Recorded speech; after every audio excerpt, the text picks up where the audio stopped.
Okay, तो next question है question number 17, NEET 2022, 17 जुलाई, आज 17 जुलाई है, तो हम लोग जो है इसके सॉल्यूशन को सॉल्यूशन बना रहे हैं। ओके, तो आपका क्वेश्चन नंबर 17 चल रहा था, कह रहा है let T1 and T2 with the energy of the electron in the first and second excited states of hydrogen atom respectively according to the Bohr's model of an atom the ratio T1:T2 is. तो आपको पता है कि अगर for hydrogen atom En is -13.6/n², first excitation जो कि उसने T1 दिया है -13.6 ये 4 एंड सेकेंड के लिए क्या हो जाए -13.6 क्या हो गया 9, देयरफॉर T1/T2 इज क्या हो गया, ये T1/T2 ही पूछ रहा है। हाँ, तो ये आ जाएगा आपका क्या 9/4। तो ऑप्शन कौन सा, यहाँ पर ऑप्शन आपका करेक्ट हो रहा है second, option second is correct. Okay, ये हो गया आपका 17। नेक्स्ट है, अब हम लोग बात करेंगे नेक्स्ट क्वेश्चन पे। तो आप डिस्कस कर रहे हैं set S5 NEET 2022 solution. Okay, मैं बिल्कुल आराम से इसलिए ले रहा हूँ ताकि आप सारे सॉल्यूशन को अच्छे से समझ पाएँ। अगर आप 11th में हैं या 12th में हैं तो भी आपको समझ में आए जो है, अगर आपने ये लेसन पढ़ रखा है तो, और अगर आप जो है एग्ज़ाम दे चुके हैं तो आप अपने सॉल्यूशन को देख सकते हैं। हो गया, और आप ये भी ऑब्जर्व कर सकते हैं कि आपने क्या सही किया, क्या स्टेप लिया, कैसे किया। ओके, यहाँ पर आपको नेक्स्ट बताता है कि a light ray falls on the glass surface of refractive index √3 at an angle of 60 degree. The angle between the refracted and reflected ray would be okay. तो यहाँ से अगर हम लोग देखें जो है, तो यहाँ कह रहा है कि एक ग्लास स्लैब है जहाँ पर लाइट क्या होती है, इंसिडेंट होती है, और यहाँ पर वो खुद बता रहा है कि ये कितनी 60 डिग्री पे नॉर्मल से इंसिडेंट हुई। तो ये उसका क्या होगा, रिफ्रैक्टेड रे, ये R हो गया। तो हमें पता है कि साइन आई कितना हो गया 60/sin R, और इसकी रिफ्रैक्टिव इंडेक्स √3 है, इज इक्वल्स टू μ2/μ1, μ2 मतलब √3/μ1 मतलब फर्स्ट मीडियम की, तो ये 1 हो गया। तो therefore sine R is equals to sine 60/√3, sine 60 की वैल्यू क्या होगी √3/2 इंटू 1/√3, √3 कैंसिल हो गया, तो R इज इक्वल्स टू कितना 1/2, 1/2 वैल्यू कितनी होगी √3। ओके, सॉरी 30 डिग्री, तो ये हो गया, मतलब R की वैल्यू कितनी आ गई 30। अब लॉ ऑफ रिफ्लेक्शन से ये उसी एंगल से क्या होगा, रिफ्लेक्ट हो जाएगा, ये भी 60 होगा। अगर ये 30 तो ये कितना बचा 30, तो इसे पूरा एंगल ये टोटल पूछा है 30, तो ये कितना हो गया 60, तो टोटल एंगल कितना आ गया 90 डिग्री, है ना, समझ में आ रहा है ना, ये 60 ये 30 टोटल 180, तो कितना बचा ये 90 डिग्री। तो आंसर आपका हो जाएगा 90 डिग्री, और ऑप्शन 1 इज करेक्ट। ऑप्शन क्या हो गया 1 क्या हो गया आपका करेक्ट हो गया। नेक्स्ट है, ये भी आपके एनसीईआरटी से ही इन्फ्लुएंस न्यूमेरिकल है ना। जब आप वर्क पावर एनर्जी के एक्सरसाइज को सॉल्व करेंगे तो वहाँ पे आपको ऐसे न्यूमेरिकल्स मिलते हैं, बस फ़र्क इतना है वहाँ 2 सेगमेंट है, यहाँ 3 सेगमेंट है।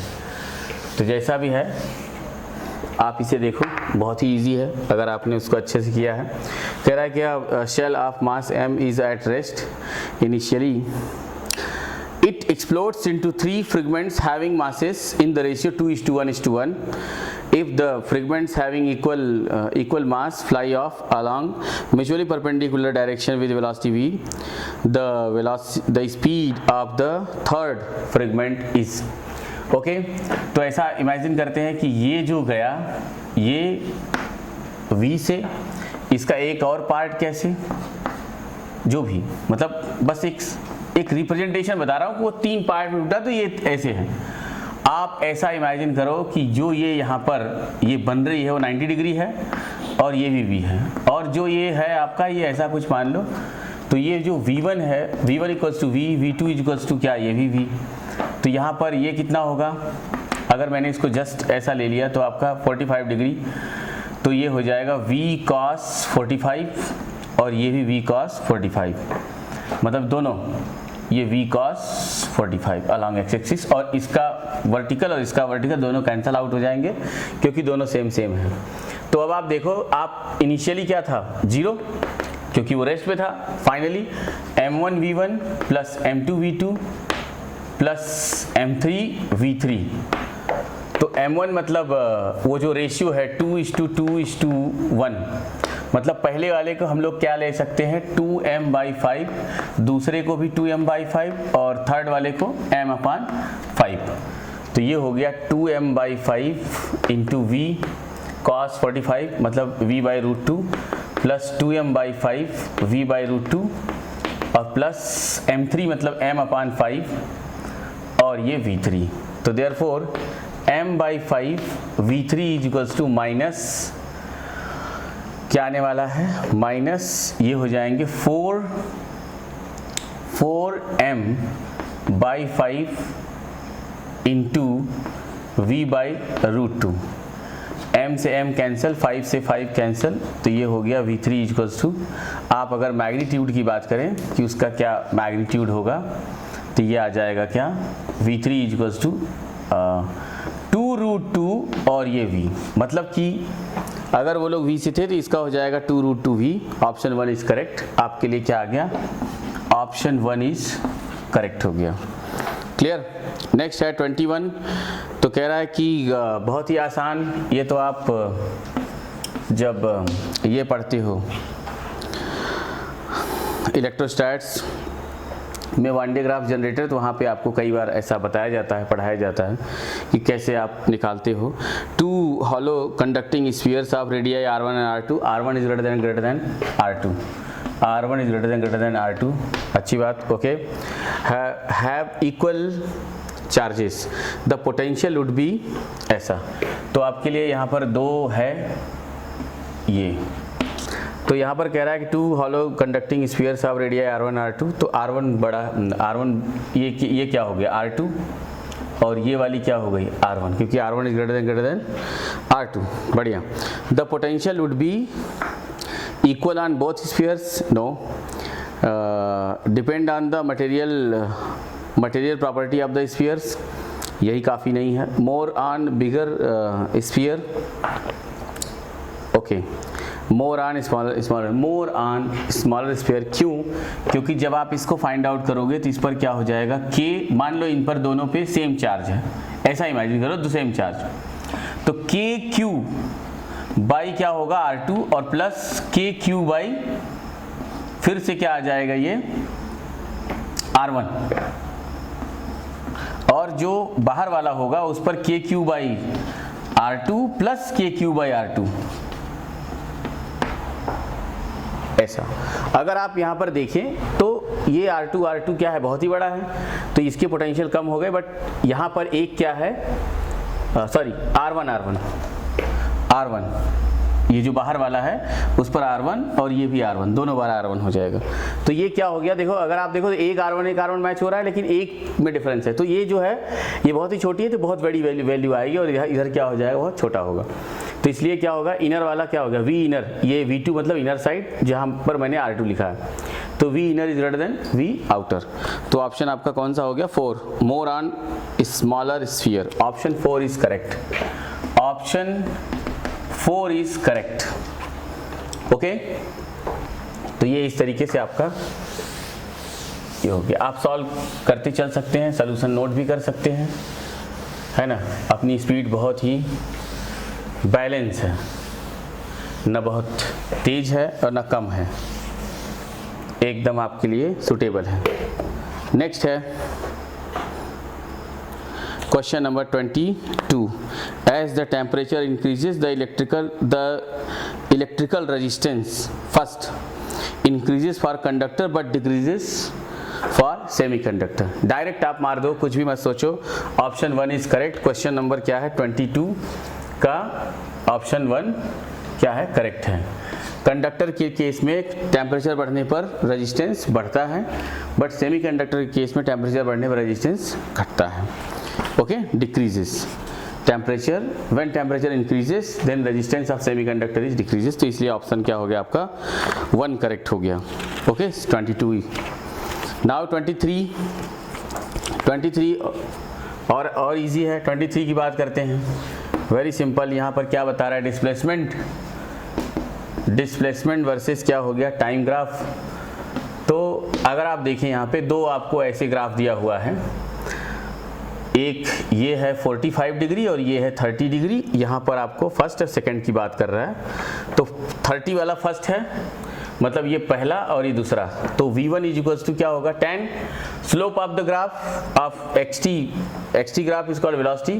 तो tan 30 की वैल्यू क्या हो गई, tan 30, तो tan 30 की वैल्यू क्या हो गई, √3 1/√3 sine 1/√3 and v2 is equals to क्या हो गया, tan 45 की वैल्यू क्या हो गई, 1।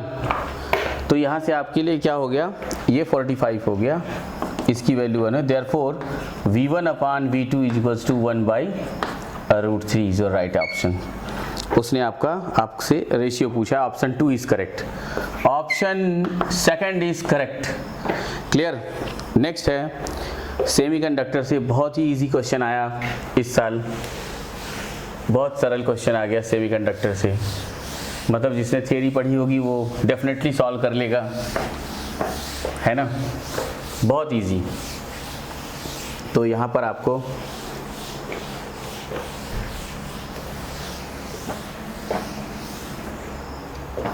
हर एक क्वेश्चन आपसे होके जा रहा है, जो है सब आपके पढ़े हुए न्यूमेरिकल। अगर आप पहला देखें जो उसने pn लिखा है, उसको बच्चों आप ऐसा बना सकते हो और फिर से pn, फिर उसको आप ऐसे बना सकते हो। तो अगर आप देखें तो एक टर्न ऐसा हो गया और ये 25, क्वेश्चन नंबर 25।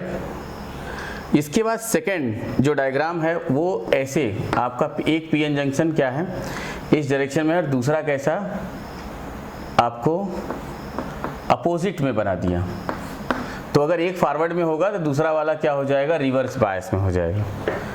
एंड सेकंड फिर वही बात, ये NP मतलब कि कुछ ऐसे,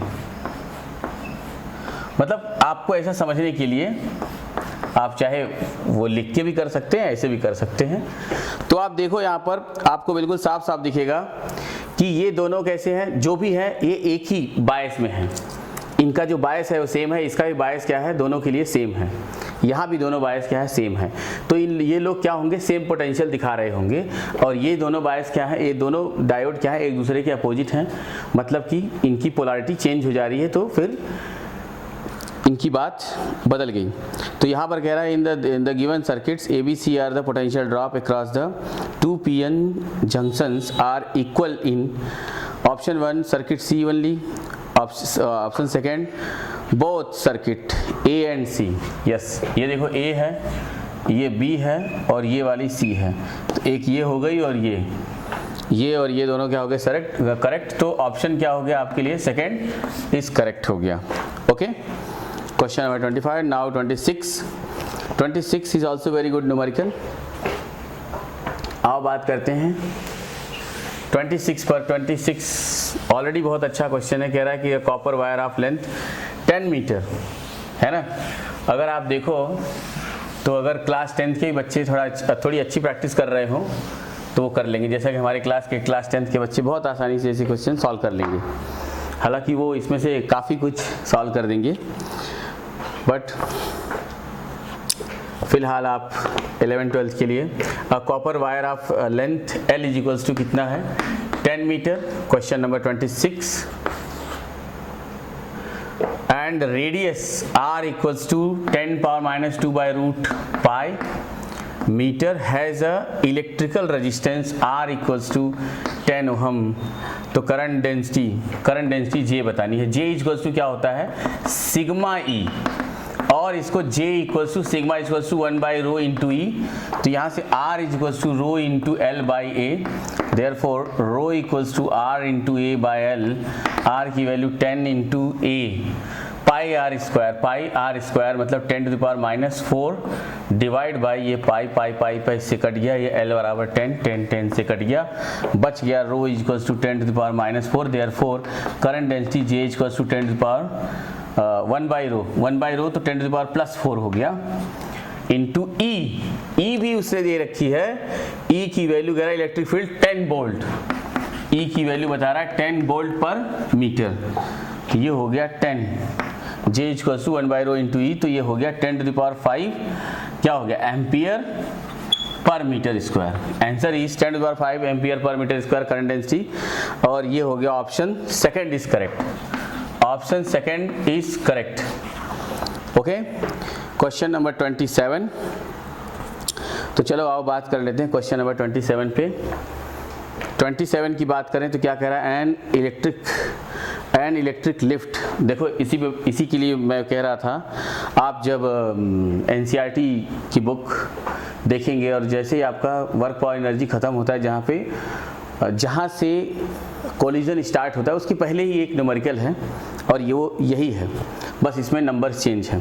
और ये अभी 19 में भी 1-2 बार आया था जेई में, देखो नीट में भी आ गया। An electric lift with the maximum load of 2000 kilogram lift plus passenger is moving up with a constant speed of 1.5 meter per second. The frictional force opposing the motion is 3000 Newton. The minimum power delivered to the motor in the lift in watts. In watts. Okay.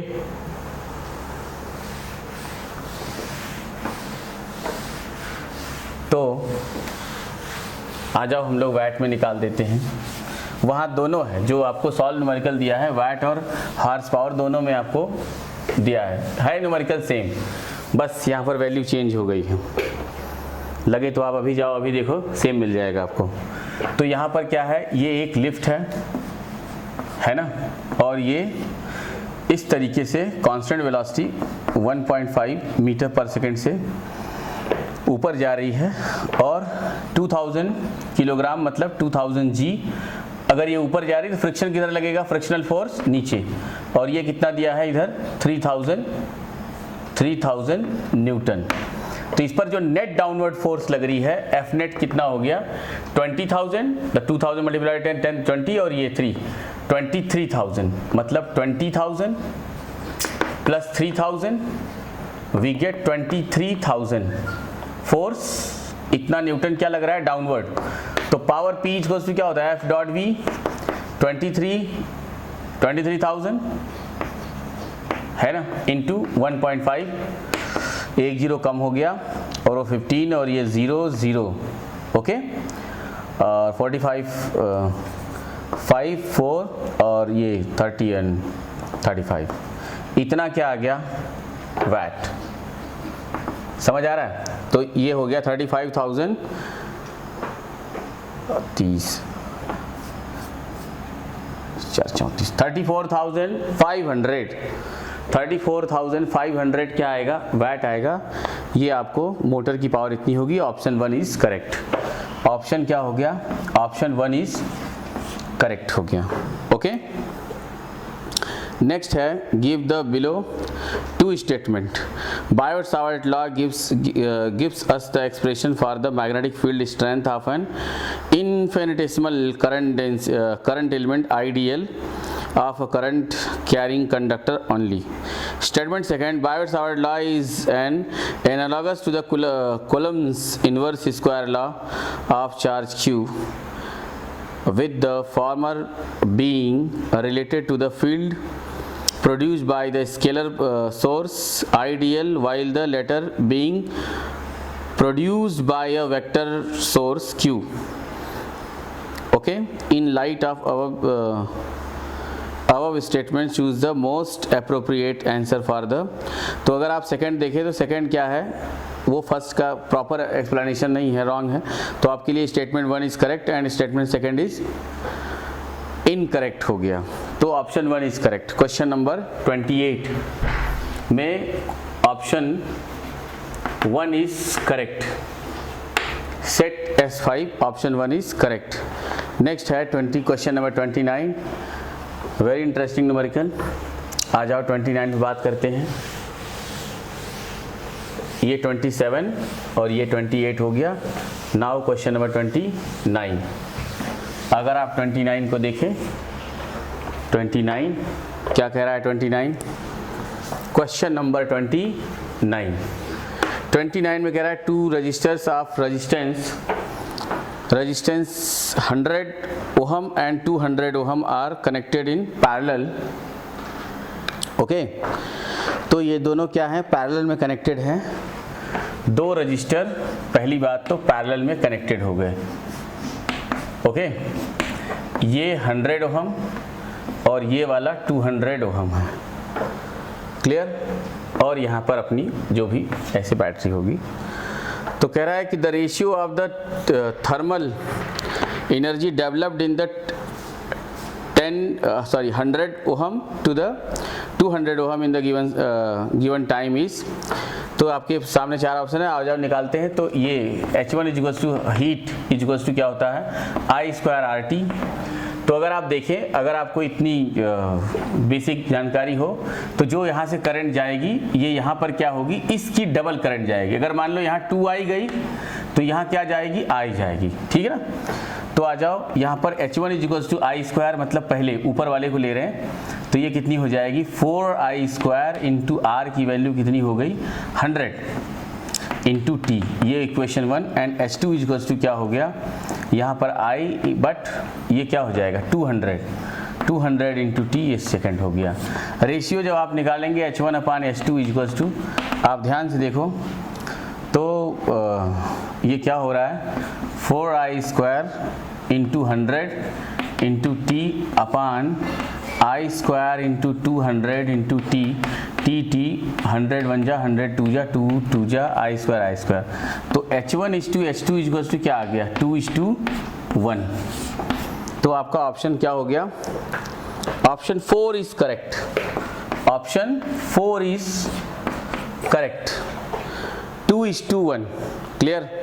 Next है the energy that will be ideally radiated by a 100 kilowatt transmitter in 1 hour is। Okay, बहुत ही अच्छा question. तो आप इसे बहुत अच्छे से जानते भी हो। पावर P इक्वल्स टू क्या हो जाएगा, Q/T। यहाँ से आप देखो बहुत ही सरल क्वेश्चन नंबर 30। आपका क्वेश्चन नंबर क्या हो रहा है, 30 पे बात करते हैं। क्वेश्चन नंबर 30 है ना? ओके, तो क्वेश्चन नंबर 30 पर क्वेश्चन 30 यहाँ पर क्या दे रहा है, the energy that will be ideally radiated इतना किलोवाट। तो पावर P इक्वल्स टू क्या होता है, Q/T। तो यहाँ एनर्जी Q इक्वल्स टू क्या हो गया, PT। यहाँ पर क्या दे रहा है, 100 इंटू 10⁻³ किलोवाट, 10⁻³ 1 आवर, 3600। इसको सॉल्व करते हैं तो क्या मिल जाएगा, 36 इंटू 5 और ये 7 क्या हो गया, इतना जूल। तो आपका यहाँ पर ऑप्शन क्या हो गया, 36 10⁻7 joule. Option third is correct. किसके लिए, 30 के लिए। तो आपने देखा ये क्वेश्चन नंबर 30 में आपका ऑप्शन थर्ड क्या हो गया, करेक्ट हो गया। ओके,